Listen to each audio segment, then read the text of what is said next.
Guests, I know that it has been a long day, but we still have one more session, and then after that session we will have some fun.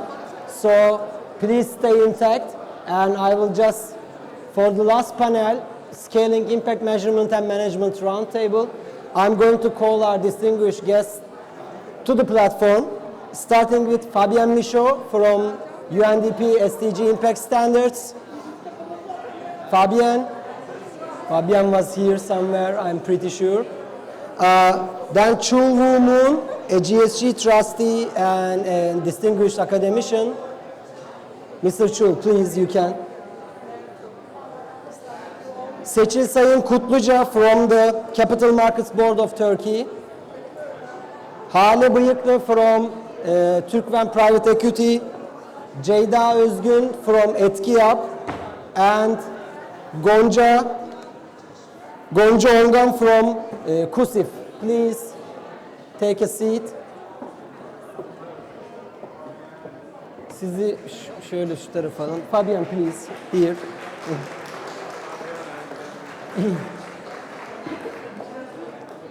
I mean, it's not that important. We can just play around with the microphones, no problem. I won't take you for so long, please. We will be quick and swift. Since it's already late, I'm going to direct all of my questions in a bundle, and in one simple round, you can just give us an overview about the specific topics of value. As you know, impact measurement and management is at the heart of impact investing. As Sir Ronald Cohen also stated, it's our main differentiator and value proposition. And now we have globally accepted and now currently widely distributed standards, frameworks, and metrics of impact measurement and management. We know that one size does not fit all when it comes to impact measurement and management, but we are on a good track, and when you talk with data, when you monetize the social and environmental impact and do an integrated reporting with your financial outcome, you can achieve so much. So with our real valuable guests today, we will end the day one of the GSG Leadership Meeting with the wonderful impact measurement and management panel. So I will start with Fabienne Michaux, Director of UNDP SDG Impact Standards. Fabienne, I mean, you are a heavyweight in this field, actually. So my first question would be that, please provide us a global snapshot about what's going on in the IMM sphere around the world. And the second, of course, SDG Impact Standards is a wonderful intervention by UNDP, which help businesses and investors to embed the SDGs in their purpose, in their products, in their governance. So how about that also, we would like to hear.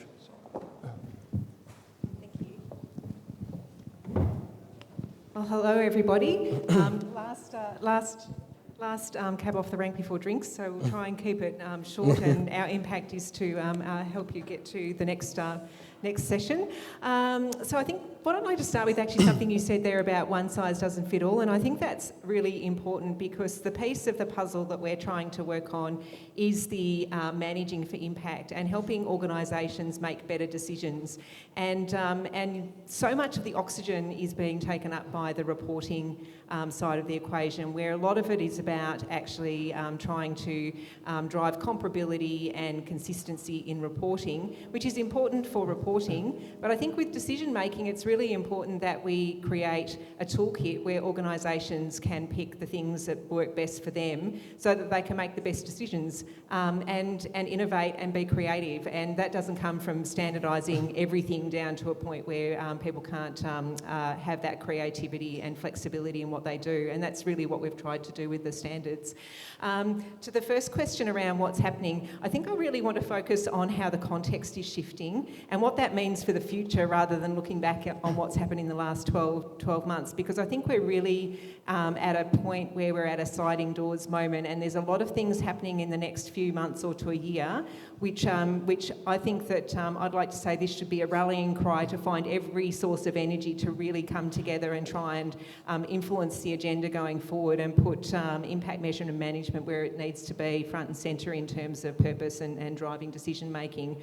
So firstly, when we look at where we're at, the context, the sustainable development context has shifted significantly even over the last 12 months, and that's having a really big impact. You know, people are calling it the multi-crisis, the poly-crisis, but the combined impacts of the war in Ukraine, the pandemic, climate change, and then, you know, the consequences of that in terms of cost of living increases, you know, food and energy prices, and importantly for us, the impact on cost of finance and financial markets and what that's doing, because it's making life a lot more difficult. It's harder to find capital, people are more risk averse, everything's more expensive. We now have so many countries close to default and in debt distress. It's not funny. What are we going to do about that, and how do we solve that? The second issue is that the regulatory environment is shifting probably a lot faster than many of us even thought it was going to. So, you know, the spectre of mandated sustainability reporting is with us, and that's, you know, mandatory regulation in this space is a good thing, but there's some risks that come with that too, in terms of, you know, policymakers may be thinking, okay, we'll mandate ISSB, job done, we'll wait for the world to change. And, you know, while it's an important part of the puzzle, it's not the solution, it's a part of the solution, and I think that we've collectively got to make sure that that's heard loudly. There's obviously been a huge amount of noise around ESG over the last 12 months, and again, risks and opportunities there, and I don't probably need to tell this audience any more about that. There's also an increasing focus on the lack of delivery against the commitments of organisations towards net zero, and a lot more pressure being put on organisations to execute behind their commitments. And of course, you know, the way to do that is to manage impact more effectively. And you know, from our perspective, from an SDG perspective, we're not going to meet the climate net zero commitments unless we also take into account just transition and making sure that everybody comes along on that journey.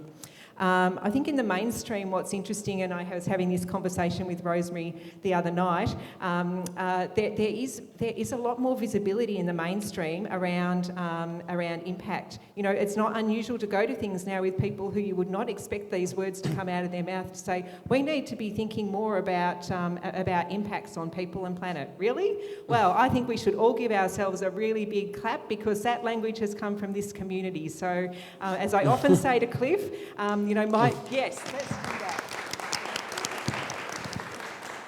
You know, my view remains that in 10 years' time there should not be an impact investing market, because all investing has impact and it should be integrated across the board. So let's keep pushing for that. Of course, in our community, IMM, impact measurement and management, is now part of the daily vernacular. And, you know, that actually, you know, I've been around this space probably for about a decade. That wasn't the case 3 years ago. You know, we talked about impact investment, but we didn't talk all the time about impact measurement and management. And now it's talked about a lot. And I think what we're also seeing is a pathway on how we can actually do that. And, you know, we're seeing a lot, you know, a lot of things come out that are indicating sort of a coalescing around core frameworks and you know, more clarity in investors' minds, in organisations' minds about how they can move forward. So, you know, in terms of what we do with all of that, I think that, you know, for the next 12 months, there's some really important things coming up. There's a lot of policy decisions going to be made around ISSB. There's the future of the SDG summit in September. You know, I think that we should take all of this and think about it, and think about how we can actually push forward to make sure that impact economies, impact management is absolutely front and centre, and the path to actually achieving better reporting. If we're not managing impacts and using it to make better decisions in our organisations, the reporting we're going to be doing is not going to be great quality anyway. anyway, so garbage in, garbage out, as I always say. So to that on the standards, I'm very passionate about the standards. This has been my life's work for the last 4 years. It's consuming all parts of my life. It is my passion project. My heart and soul has gone into it. I believe in them very, very deeply. They are a public good. They're free. I'm not trying to sell anything. Just get on the website, use the tools. But what we've really tried to do is create a flexible framework that any organisation of any size anywhere in the world can use them as a way to start the process or continue the process or accelerate the process of embedding sustainability in the SDGs at the core of what they do, and working that through in a holistic and systematic way. I think it's a great framework, as we look at the risks around, claims of impact washing, etc. If you're following these standards, you're not going to get called out for impact washing, because you're not going to get caught out because you're focusing on some positive intended outcome over here and not actually being accountable for the negative outcomes over there. We're doing a lot to actually, build the support network around this change. But I think the Duke course, the impact measurement and management for the SDGs, we're close to clocking up 20,000 registrations on that course. It gets fantastic feedback. It's free. So one of the great things about working for UNDP is creating things that everybody has access to. On the training on the standards, that's available, but actually the piece of the puzzle that I'm really, really proud of is last year we launched our Train the Trainer program, and we already have 38 accredited trainers in 22 countries. We'll probably be at 100 accredited trainers by the end of the year.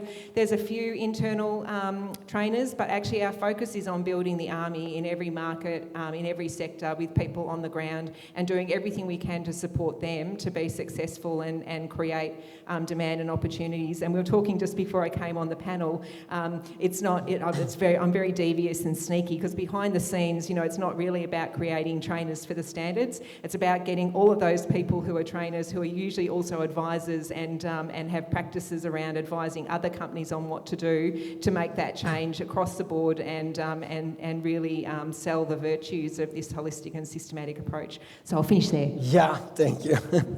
It was great, wonderful. So now, Chul, last year when we were at Turin, you were talking about this Korea Impact Valuation Institute, KIVI for short, right. And I was really jealous of the achievements of the Korean impact investing ecosystem. And first, we would like to hear a little bit about KIVI from you, and then maybe also as a GSG trustee, you can give your own overview about how the GSG would take this thing forward and what other countries can do, what can we learn from Korea.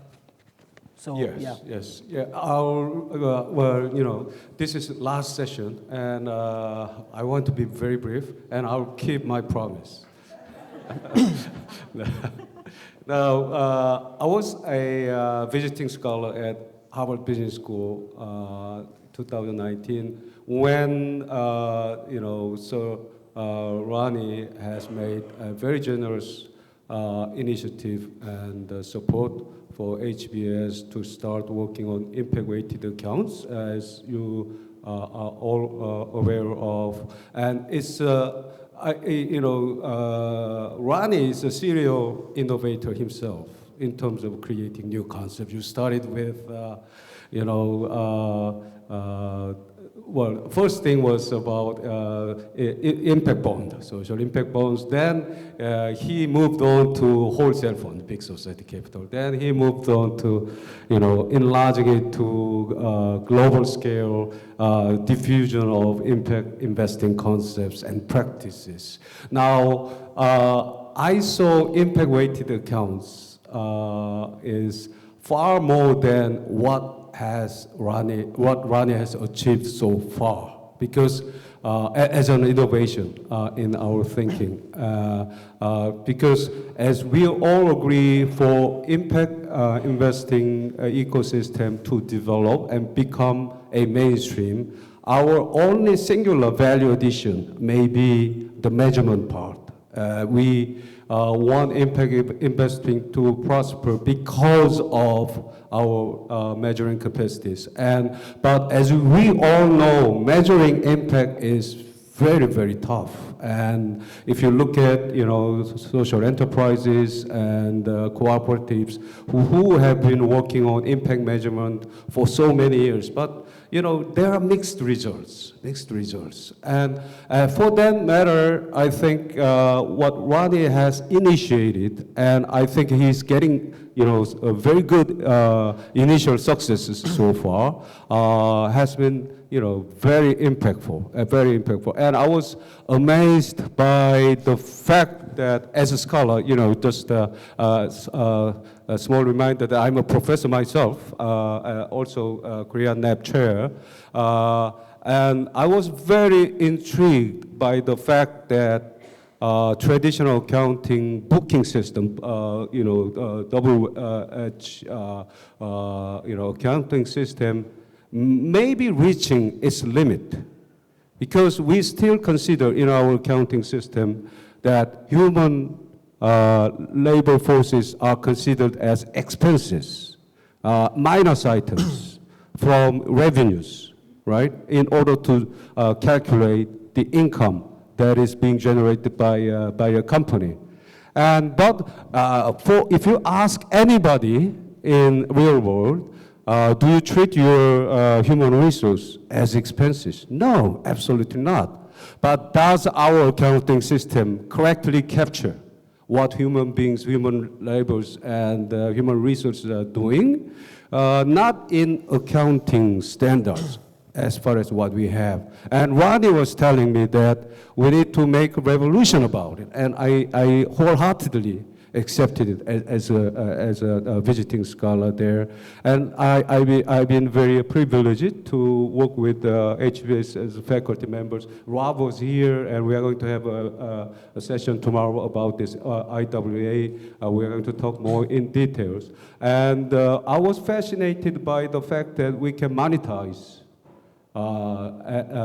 what the company contributes positively and negatively to the people and to the society and to the planet. And if we can do that and add up to these reports that companies generate to their stakeholders, not only investors, but to the other stakeholders, then I think we'll have a very nice navigation system to move from point A, where impact is considered as subsidiary, to a point B, where impact and financial returns are considered together in perfectly orchestrated ways. So for that to happen, I just feel that the only way out in devising our mechanism for navigation will be monetary valuations. I've been talking with some Korean, going back to Anur's questions, I've been talking with some Korean stakeholders. Am I keeping my promise? Yeah, sure. And I got very positive responses from Korean finance sectors. And in fact, I had a conversation with the Federation of Korean Financiers, and it's the largest trade association of security firms, brokerages, asset managers, and so forth. And they were complaining about ISSB, you were talking about ISSB, from very practical sense. They are investors.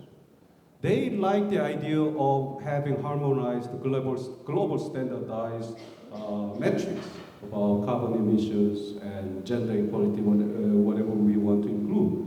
But do they necessarily, do stock brokerage companies, asset owners, and asset managers, do they necessarily use those information when they are making valuation and buy-sell decisions?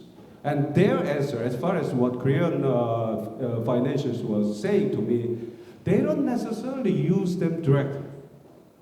So what do you want? I asked them, and they said, well, they want to see changes in future cash flow. That is exactly what impact-weighted accounts will do for you. If you minus carbon emissions in monetary values, when you are calculating the value of companies to increase or not increase, then it will be much easier and much practical and much more accurate for investors to consider those information in monetary values and make a solid decision. It is not only investors, but also companies who will make impact decisions in the same way. Many of our decision-making tools that we teach in MBA schools are based on monetary values, information systems, and decision-making systems.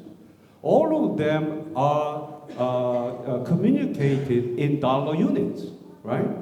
If you put carbon tonnages of certain emissions, you know, we'll be at a loss. We'll be losing our track.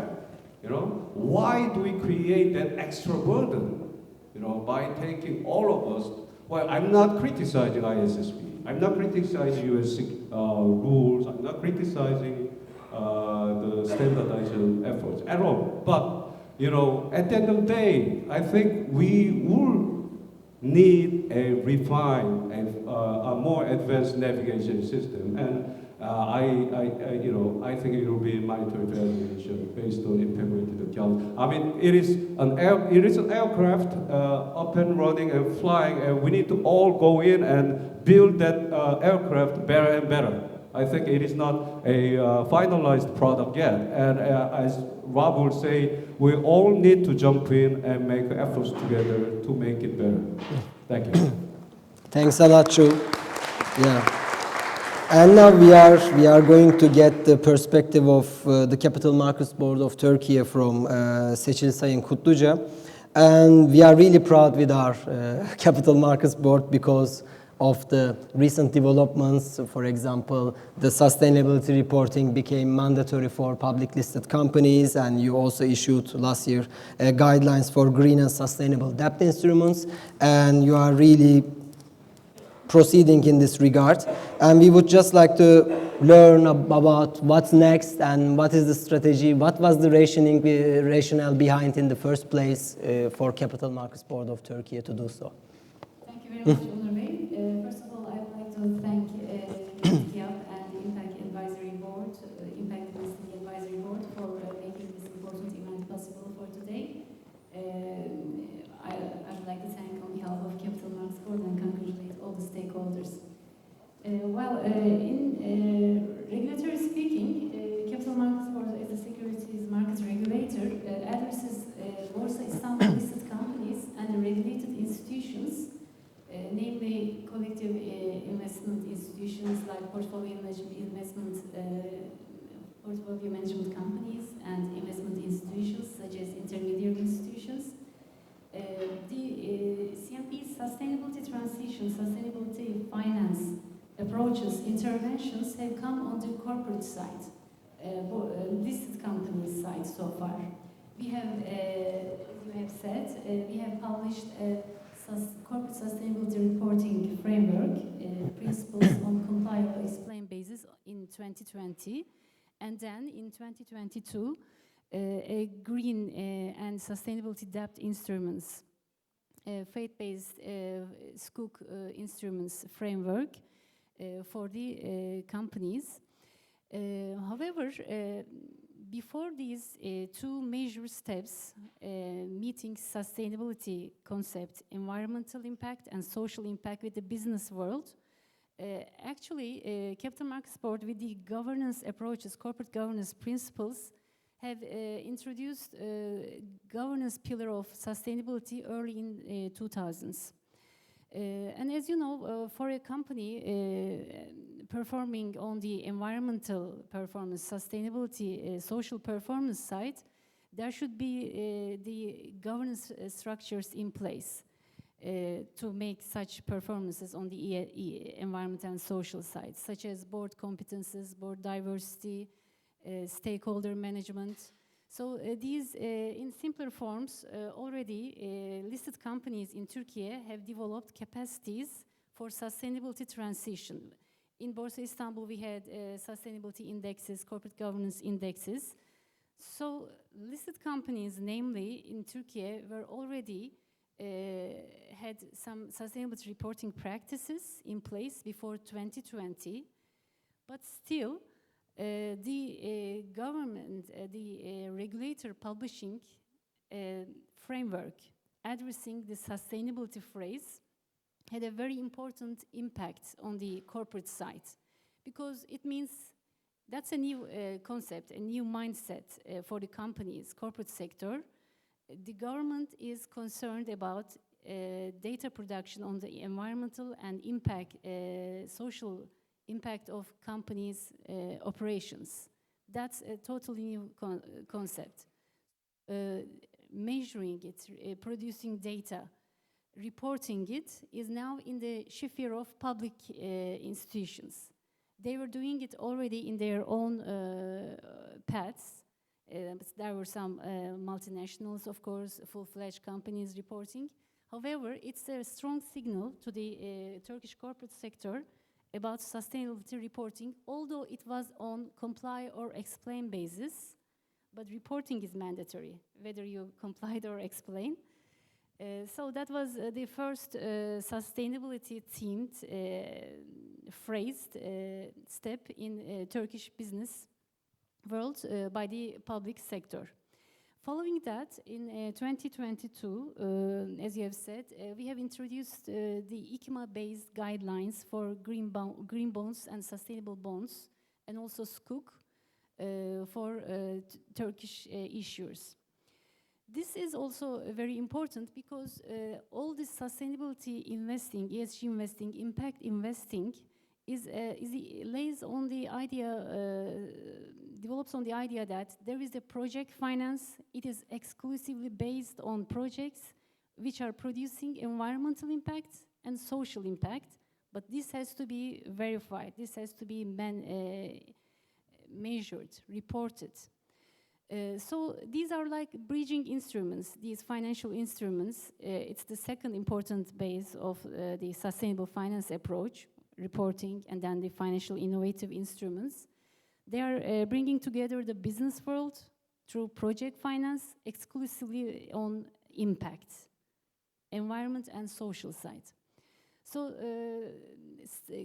sticking on the international standards and following them is the new mode of regulators, because if you're anchoring with these standards, it's more likely that you can draw attention of international investors. It's a kind of a guarantee, trademark of the level of reporting transparency for investors and the anchoring investors, institutional investors, and also provides familiarity for them. These two steps are strategic, actually, because in the investment chain, it starts with data, measurement, reporting. And these are not a green bond, a green scope is not a standalone issue. It all requires a ecosystem, sound ecosystem functioning. And capital market side, we have these steps, and for the regulated institutions, for institutional investors, we are now developing and soon to be published a framework for portfolio management companies about their stewardship responsibilities, ESG integration into the portfolio management operations. So that's also important, but that is not yet published. So I would say this investment issue is like, like planting tree. It is shaping, what you invest today is shaping tomorrow's production and consumption patterns. Therefore, these are strong signals, I believe, these regulatory steps and following the international routes. On the reporting side, what's in our agenda, of course, ISSB integration, which companies will be in the scope at the first phase, what should be the thresholds. We are now working with other public authorities, public oversight accounting board. It's likely that first the listed companies, according to some financial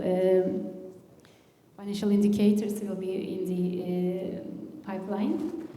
And on the green bond framework, social bonds, transition bonds, sustainability-linked financial instruments will be all the new are planning to introduce to the market in the regulatory framework side. For the impact measurement, impact reporting side, that is very core to the green bond framework because, as I said, they are the exclusive project financing instruments, and there is a proposition that this project, the proceeds of the issues will be exclusively designated to a green project or a project with social impact. So you have to indicate with the impact criteria, qualitative or quantitative, with what methodology, with what assumptions, limitations, this impact is measured. So that is in the regulation. While in the issues process, in this framework document, in the second party opinion, this has to be disclosed to the regulator, and this is, as I said, again, one of the important mandatory part of the framework. So the companies, the verifiers, SPO providers, should be aware of their impact measurements. And then on the project evaluation and project selection, that is also a main criteria. In the annual reporting, impact reporting, which is also mandatory, and final impact reporting, these should be all in place, the impact criteria. Therefore, CMB's in the green bond issuance process, impact makes up an important component. Verification is not mandatory. It is for the time being voluntary. That's all I can Thanks say a lot. about Thanks that. a lot, Seçil Hanım. Thanks a lot. And we were discussing about capital markets, so what better partner that we can continue with? Türkven Private Equity is, can I say, the largest in Turkey, the largest private equity firm in Turkey, and Hale Hanım is also the vice president of the Turkish National Advisory Board, and we are pleased to have her here. And they are also they are one of the two signatories of the impact principles in Turkey. And I just wanted to hear, because we had some roundtables and discussions, and it always has this real nice perspective. How were you looking at social and environmental before, and how after signing the impact principles you are looking at them now, how your investors are looking at them now, what are the reflections in your companies that you are invested in? So thank you. First of all, I mean, I've been in private equity industry for the last 20 years, and we are an asset class always criticized for being focused on financial returns. So we have to try even harder to show that we actually invest responsibly. Impact has been a big part in our lives for the last 5 years, but it all started with ESG strategies and making them sophisticated so that we could actually discuss impact with our investors. So the development banks, who are a big LP base for the private equity industry, has actually played a leading role, because they really helped us to think about ESG strategies and how to incorporate them into our investment cycle. For example, today I cannot imagine any private equity firm that doesn't have a specific ESG strategy or a framework. When we're monitoring investments, potential investment candidates, we go through an ESG due diligence to identify the risks. If the risks are too big, we do not invest into that company. There are certain exclusion lists that we avoid, or if there is a risk that's identified, we have to report that to our investors and also come up with a mitigation plan. And then during the investment cycle, during the time that we're at that portfolio company, we have to report our progress against that mitigation plan. So it has become a really sophisticated concept for the private equity industry. And today, for example, if we look at the asset managers who are members of PRI, the assets under management is $80 trillion. So it's like a really wide widely known and accepted concept. Then, in the last 5 years, there was a transition towards impact, because the ESG strategies actually enabled us to do less harm, to make sure that we can tell investors that we are not really creating a negative impact on the society while doing these investments. But the impact had actually a more proactive approach. Now, with impact, we had to show that there should be a tangible, positive impact related to the investment. Whereas in ESG, it was a bit more doing less harm, a bit more backward looking. So that concept has grown even faster. I mean, today, if you look at private equity funds, there are dedicated managers who are focused on impact investing. There are generalist private equity funds. For example, TPG raised a 15 billion impact fund back in 2021, who create these dedicated vehicles. And also, even for the generalist investors, it has becoming a big concept. I mean, I agree with Fabienne that in the future, maybe we're not going to discuss separated impact investing. All investing will have to be impact. In Turkey, we've done a lot of investments. I mean, for the last 20 years, we've entered 35 companies as a significant shareholder. And in all, there was a specifically different journey, because the sophistication levels are different and the sectors are different. And today, as investors expect to see tangible results, the way we are trying to reach that is focus the company in a specific area of impact. For example, today in our portfolio, we have a software company. So for that software company, we define impact as enabling digitalization of SMEs, or increasing their access to technology. And we set specific targets into that. Or if we have an apparel retailer in our portfolio, we set a percentage of sustainable cotton in the collection as an impact measure, and monitor that. Or if it's, for example, we have a public hospital chain, for that becoming part of CMB's sustainability index is a target, because at that level it needs to really deliver results in multiple areas. So what I'm trying to say that the impact world is big, but we don't want to confuse our companies with making a really generic goals in all areas. We have achieved better results by identifying an area and setting targets in that area. And once they start to achieve the targets, it becomes easier to introduce other impact criteria into the company, because there is significantly more buy-in. That way, it gets incorporated into the company culture as well. And we also, I mean, to be able to make this an integral part of management, we also introduced many impact-specific KPIs into all performance reviews of top managers. So there is a lot of senior team buy-in, and that has really accelerated the results of the efforts, and we are thinking of doing more and more.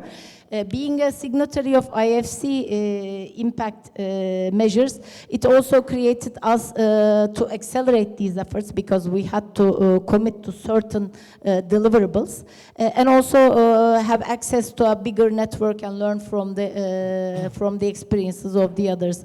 I mean, we still have a very long way to go, but I am really very hopeful, because when there is focus on a certain area, it's really possible to get tangible results, and it's very motivating for the people. Thanks a lot, Thank you. Hala. Thanks a lot. And now another pride and joy of Türkiye in the field of social return on investment reporting and training. Ceyda Özgün with us from ETKİYAP, the social impact coordinator of ETKİYAP and the member of the executive committee.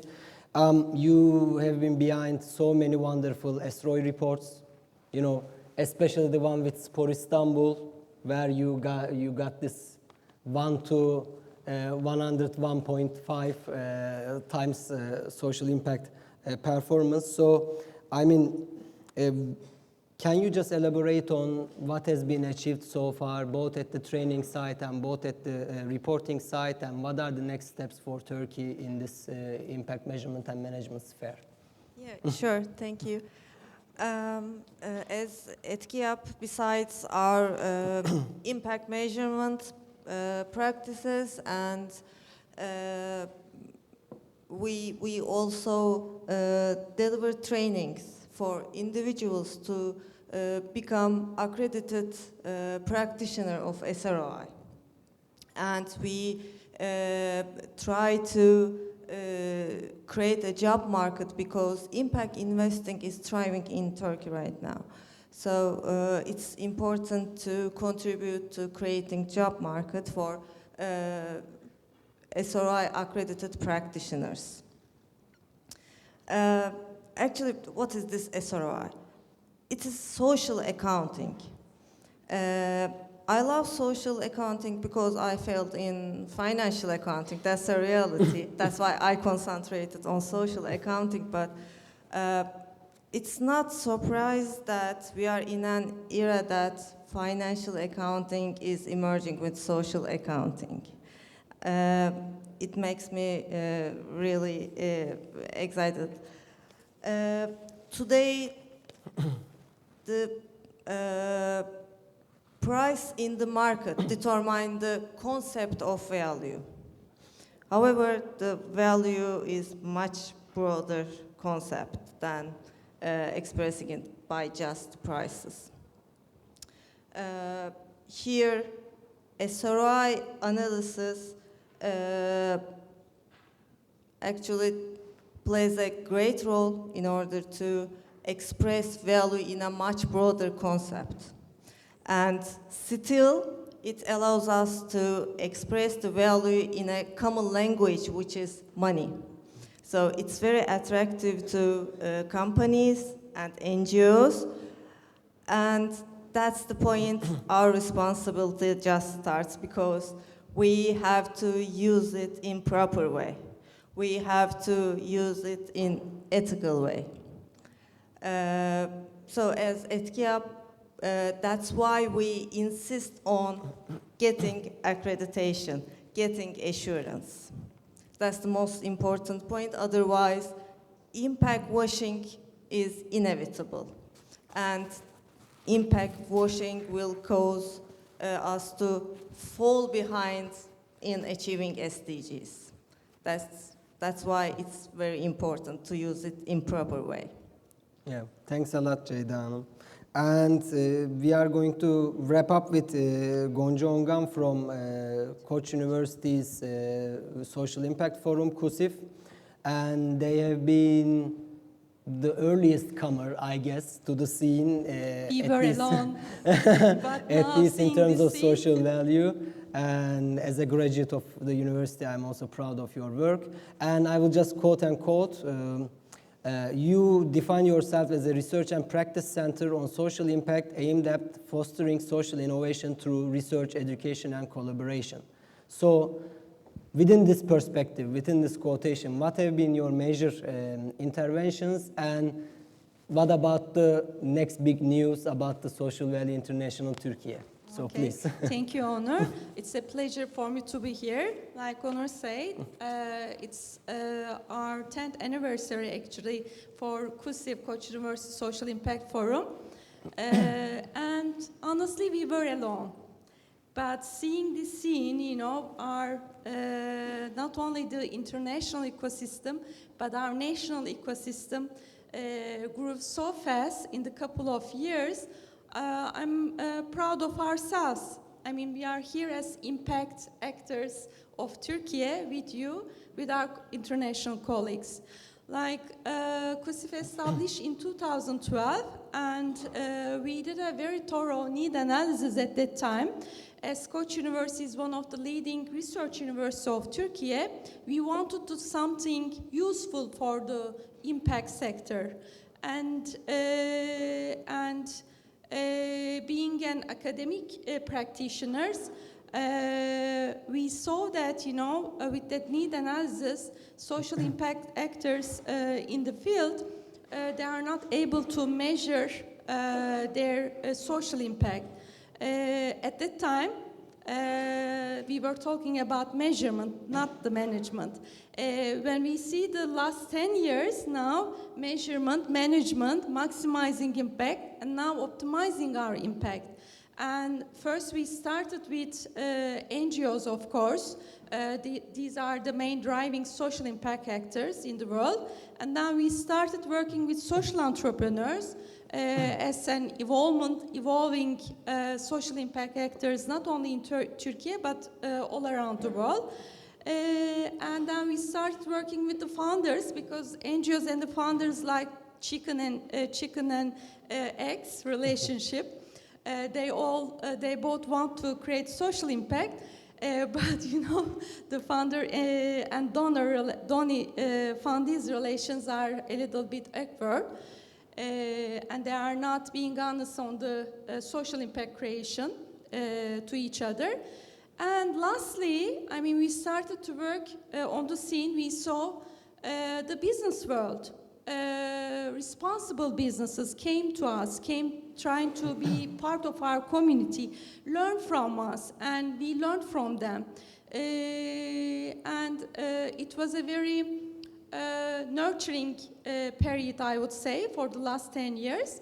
As KUSİF, I mean, we are here to do research, more applied research, to do social impact education with our students, with our university community, and to train, mentor, and coach all these different social impact actors in their impact journey. It's a journey; it never finishes. And impact thinking and being a social impact literate is crucial in that journey. And when I remember, like, you know, 10 years ago, even though there were a little bit awareness on social impact and related issues like, of course, measurement and management, we didn't have any capacity. Like, we were not, you know, questioning ourselves how to be more impactful, how we can increase our impact and decrease our negative impact. Good enough, actually, was enough for us. But I'm glad that not only the social impact actors, but also our students, young generation, question, you know, how to be more impactful. We have many open resources developed by us based on our researches, because when we talk with our impact actors in Turkey, they say, you know, based on our researches, we don't have resources first, you know, and also we don't have capacity, and we don't have, we are lost, you know, as we need a more comprehensive impact, social impact measurement, management frameworks, and they wanted to be a part of a community. So when I look today, for the last 4 years, the market growth, sector growth very rapidly. And the first thing when we established KUSİF, we became the member of international community as Social Value International. So I think as KUSİF we grew with the market and ecosystem. And in 2014, I mean until 2017, we were the one organizing conferences, and now I am glad that newcomers, new colleagues are organizing conferences, and we are the guests. I'm so proud of it, honestly. And because we believe in collaboration, social impact is not a, you know, magic word. There is no magical stick. You'll be impactful or you are not impactful.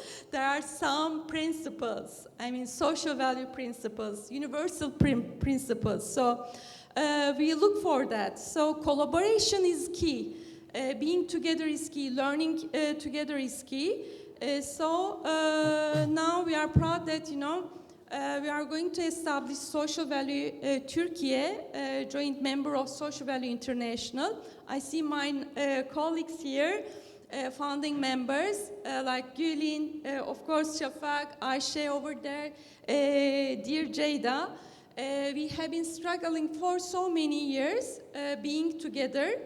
And we are representing as individuals our organizations, and we started an action group, work group last year in January, and now we are at the stage of establishing an NGO to be a joint member of Social Value International. Why we are doing this? Because we need a community of practice. We need to share what we have learned in that journey, how we manage our social impact, not only at project level, but at organizational level, institutional level. Again, I am glad to hear my dear colleagues here that, they are doing great things at ecosystem level. I mean, it's changing. These are interventions, policy interventions, changing the field. So it's very precious. So I would like to, when we establish around September, we would like to announce and you become member of us, of this NGO, of this community, so we can share and learn the good practices all together and improve the journey. So I think I'm the one closing the conference, so maybe we can go. It was real good news. It was real good news that you announced. So thanks a lot to you, to all of our distinguished panelists in this session. So the day one is officially over.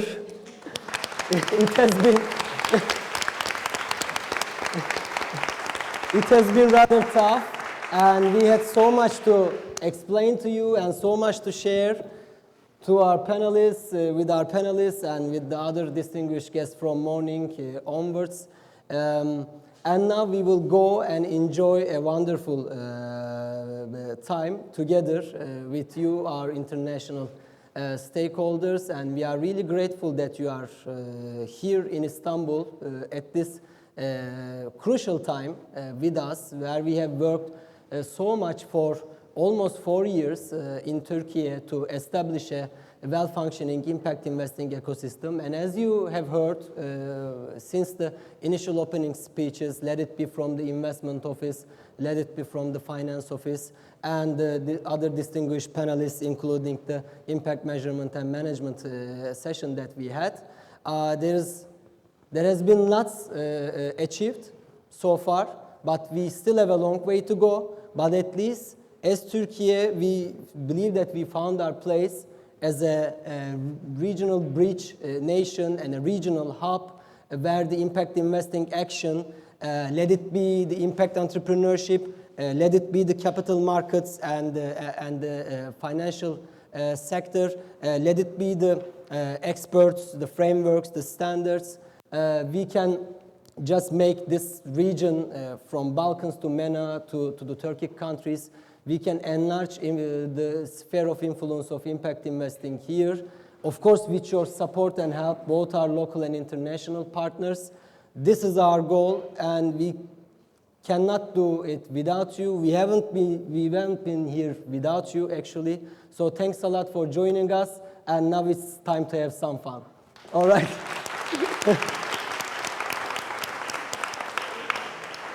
Thanks a lot, Fabienne.